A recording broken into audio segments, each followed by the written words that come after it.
শুভ শিবরাত্রি উপলক্ষে ছোট mini blog নিয়ে চলে এলাম। তো এটা হচ্ছে মন্দিরের প্রবেশ গেট। তো চলে এলাম। তো রাস্তাঘাটে ঢুকতে অনেক অসুবিধা ছিল, কারণ অনেক ভিড় ছিল।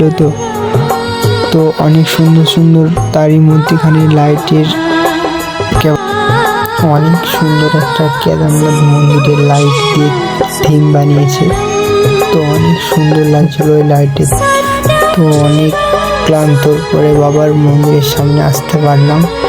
তো মন্দিরের সামনে অনেক লোক আছে, তো বাবার মন্দিরের কাছে যেতে পারছিলাম না, তো বাইরে থেকেই দেখে নিলাম। আর তোমরা তো বুঝতেই পারছো কত মানুষ আছে। আর ওইখানে অনেক বাবার ভক্ত প্রোগ্রাম শুনছে বসে বসে। তো আমার ভিডিওটা এই পর্যন্ত। এরপর আমরা বাড়ির দিকে যাচ্ছিলাম। তো পরের ভিডিওতে দেখা হচ্ছে। তো আমার ভিডিওটা এই পর্যন্ত। যদি ভালো লেগে থাকে লাইক, কমেন্ট, শেয়ার করে দিন।